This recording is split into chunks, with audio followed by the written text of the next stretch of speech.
Bem, vamos lá, seção 1 da nomeação, artigo 11. A nomeação precederá a posse e far-se-á. Precederá significa o quê? Será antes da posse. Primeiro nomeação, depois a posse. Vai preceder a posse. Far-se-á, 1. Em caráter efetivo, quando se tratar de cargo de provimento efetivo, isolado ou de carreira. Daqui, obviamente, você vai memorizar basicamente todos possível, claro, mas aqui é você entender que o provimento efetivo. Por exemplo, você vai fazer o concurso público e vai assumir a vaga de concurso público. Então, se você vai assumir uma vaga de concurso público, você vai assumir em caráter efetivo, certo? Então, aqui vai acontecer a nomeação em caráter efetivo quando o provimento for efetivo. 2. Em comissão para os cargos de livre nomeação e exoneração por parte dos chefes dos poderes do município. Foi o que eu falei anteriormente, lá acho que na aula número 1, eu falei sobre isso. Falei sobre a questão dos cargos em comissão, que é aquele exemplo de que o prefeito vai escolher uma pessoa ali para assumir, por exemplo, uma secretaria. Então isso aqui é o cargo em comissão de livre nomeação e exoneração, conforme está escrito aí, livre nomeação e exoneração por parte dos chefes dos poderes do município. E aí vai dizer lá, né?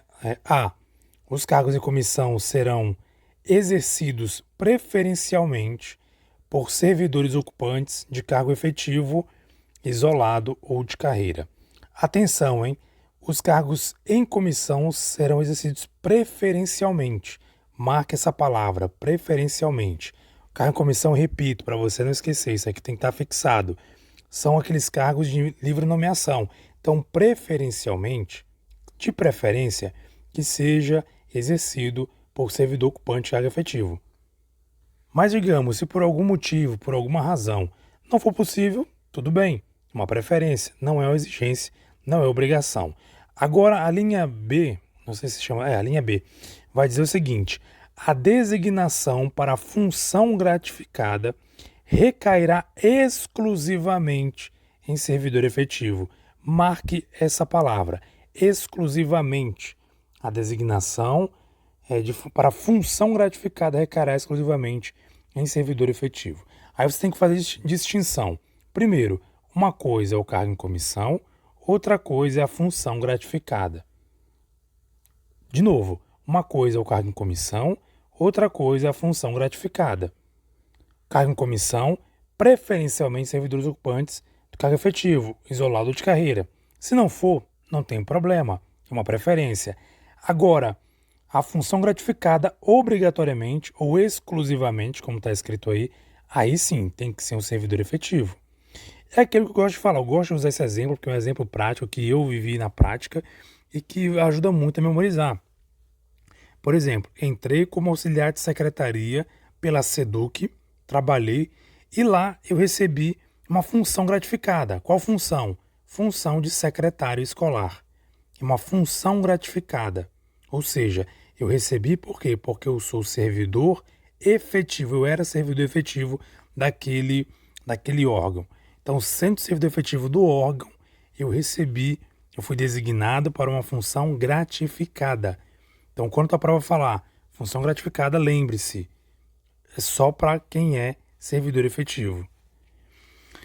Artigo 12. Os demais requisitos para o ingresso e desenvolvimento do servidor na carreira serão estabelecidos pela lei, que fixar diretrizes do sistema de cargos e carreira na administração pública municipal e seus regulamentos. Subseção 1 da posse. Artigo 13. A posse dar-se-á pela assinatura do respectivo termo, no qual deverão constar as atribuições, os deveres, as responsabilidades e os direitos inerentes ao cargo ocupado, que não poderão ser alterados unilateralmente por qualquer das partes, ressalvados os atos de ofício previstos em leis. É o que você vai assinar. Você vai assinar um contrato, vamos dizer assim, a grosso modo, um termo, que vai ser uma espécie de contrato que você vai assumir a atribuição. Olha, estou assinando um contrato para quê? Para ser um professor, estou assinando para ser agente de portaria. e aqui eu tenho aquilo que eu vou fazer. O que eu vou fazer? Agente portaria. Eu vou acompanhar a movimentação de entrada e saída de pessoas, eu vou ficar atento a... Enfim, você vai ter lá o que você vai fazer na condição de servidor efetivo, seus deveres, responsabilidades, obrigações, direitos, ou direitos que você tem na condição de servidor, enfim. Então você vai assinar um termo que fala sobre tudo isso.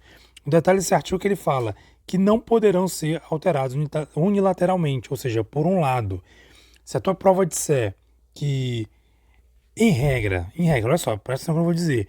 Se disser que, em regra, os termos, né, pode haver alteração nos termos da posse que você assinou, em regra não pode, tá? Em regra.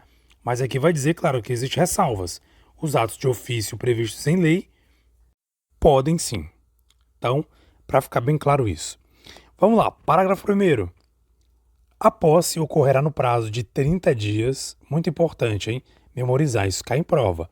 A posse ocorrerá no prazo de 30 dias, contados da publicação do ato de provimento, podendo ser prorrogado por igual período a critério da administração pública. 30 dias é a regra. Pode ser prorrogado? Pode, por igual período, ou seja, por até 30 dias também. Porém, tem que ser um critério da administração pública. A linha A, inciso 1. Se a posse não se concretizar dentro do prazo, o ato de provimento será tornado sem efeito, independentemente de qualquer outro ato da autoridade competente. Tem um prazo de 30 dias. Se você não concretizar a posse no prazo, vai acontecer o quê? Será tornado sem efeito. Marque aí com a sua caneta, tornado sem efeito. Por que é importante marcar? Marca no parágrafo 1º lá também o prazo, 30 dias, e marca aqui na linha 1, no inciso 1, perdão, marca aí, tornado sem efeito. Por quê? Porque se tua prova disser que, em caso da posse não se concretizar, o servidor será exonerado, tá errado. Não é exonerado, será tornado sem efeito, é porque você não assinou nada. Então, enquanto você não assinou, em tese você não é servidor público, certo? Então, vai se tornar sem efeito aquela posse. E pronto. E o detalhe, independentemente de qualquer outro ato da autoridade. A autoridade, vou emitir um parecer. Não assinou, acabou. Certo? Parágrafo 2º. Em se tratando de servidor efetivo, a ampliação do prazo de que trata o parágrafo anterior condiciona-se a requerimento e será contado. Aí nós vamos ter aqui vários tópicos que eu aconselho que você leia todos eles, ou que você tenha um entendimento mais ou menos, mas tem que ler, não tem jeito. O que acontece? Se você já é servidor efetivo e de repente você é chamado, só que, digamos, que vai tratar o inciso 1, você está de licença. Qual licença? Tratamento de saúde, doença em pessoa da família, ou em razão de gestação, adoção ou paternidade, incorporação nas Forças Armadas para serviço militar obrigatório, ou ainda quando convocado pelas Forças Armadas, e também exercício de atividade política. Nesses casos aqui, dessas licenças, você vai ter uma ampliação do seu prazo, certo? E outra situação, inciso 2, do término dos seguintes afastamentos. Nós falamos sobre as licenças, que você vai ler, tá? Todas as alíneas A, B, C e D. E agora vamos falar um pouco sobre os afastamentos. Quais são os afastamentos? Para atender convocação da Justiça Eleitoral durante o período eletivo, para servir o Tribunal do Júri, quando emissão oficial no exterior, no exercício de mandato efetivo federal ou das unidades da federação, e aqui detalhe, olha, está dizendo que é mandato eletivo federal, tá? Ou das unidades da federação. Se falar que é municipal, tá errado. Federal. 3. Do término da fruição das férias, o próximo inciso, né? Se você tiver de férias, após o término, vai ser prorrogado essa questão. Ou seja, em regra, a gente falou, né? São 30 dias. Mas nesses casos, é possível prorrogar.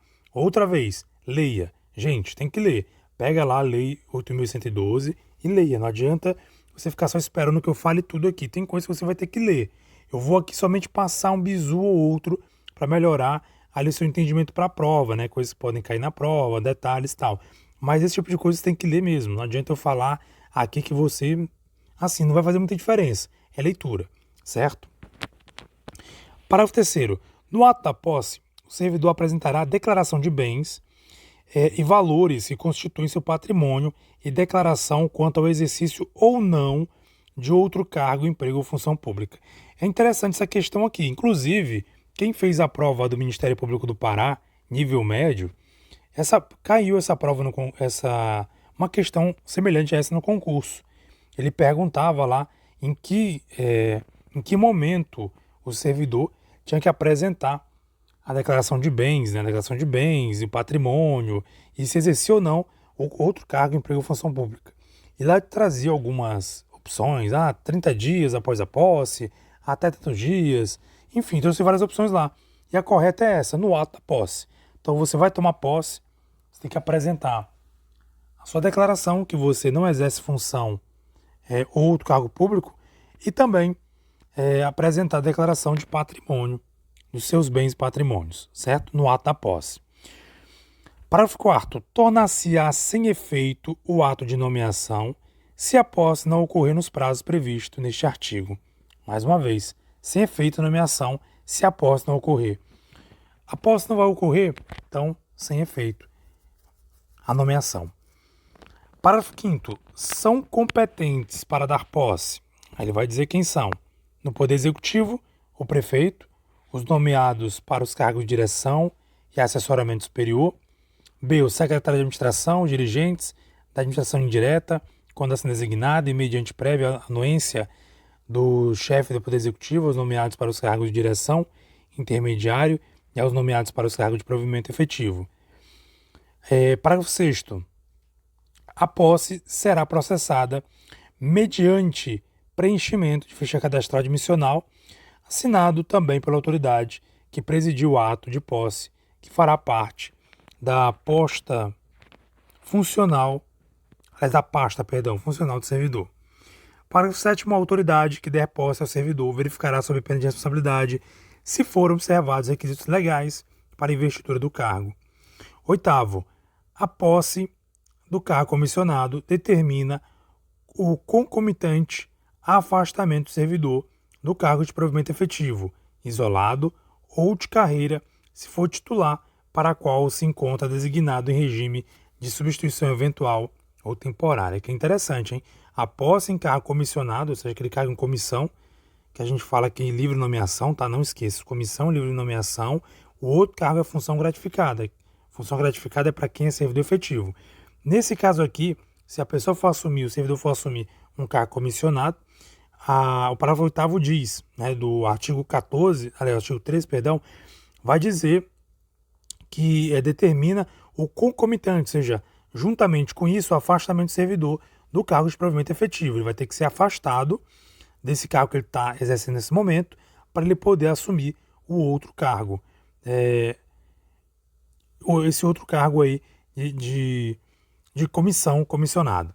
Artigo 14. A posse em cargo público dependerá de prévia inspeção médica oficial por junta médica a ser designada para esse fim nos termos do edital. Parágrafo único. Somente poderá ser empossado aquele que for julgado apto física e mentalmente para o exercício do cargo, podendo inclusive a junta médica requerer exames complementares, se necessário for. Subseção 2. Do exercício. O exercício é o efetivo desempenho das atribuições e responsabilidade do cargo público. Parágrafo 1º. Sob pena de exoneração ou insubsistência do ato de nomeação, será de 10 dias o prazo para o início do exercício no cargo público, contados da data da posse. Lembra uma coisa, a gente falou sobre a questão, a gente falou sobre a posse. A posse acontece no prazo de 30 dias, não confunda, tá? Posse, 30 dias. Exercício, que é quando você vai começar efetivamente a desempenhar atribuições, são 10 dias o prazo, tá, de você, contando do ato de nomeação, tá? Você vai ser contado o prazo de 10 dias, certo? Contados, aliás, data da posse, perdão. Contados da data da posse são 10 dias para o início do exercício. Se você não entrar em exercício nos 10 dias após a data da posse, aí sim vem a situação. Qual é a situação? Como diz aqui, sob pena de exoneração ou insubsistência do ato de nomeação. Lembra que eu falei a posse, que se você não tomar posse no prazo de 30 dias, o que vai acontecer? O ato da posse se torna sem efeito, tá? Sem efeito. Agora aqui não. Exoneração. Por quê? Porque você já tomou posse, você assinou. Então, em tese, você já é servidor público. Se você não comparece, aí você será exonerado. Por isso que você é exonerado, ao contrário do que acontece na posse, que você pode se tornar insubsistente, né? Ou, como diz lá a lei, na verdade a lei fala sem efeito, tá? Perdão, subsistente não, sem efeito.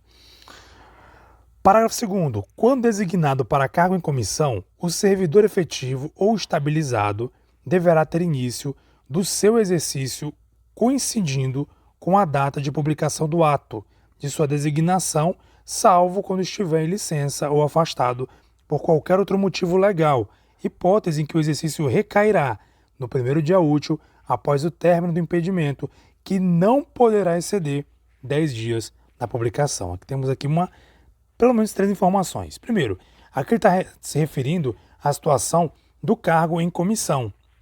Cargo em comissão. Está dizendo o seguinte, se você é nomeado para o cargo em comissão, digamos, o Tião Miranda vai e escolhe você para ser o Tião Miranda. Nesse momento que eu gravo esse vídeo, ele é o prefeito de Marabá. Ele escolhe você para assumir ali um cargo comissionado em alguma área, algum setor, algum órgão, enfim. Você vai ser um comissionado a partir de agora.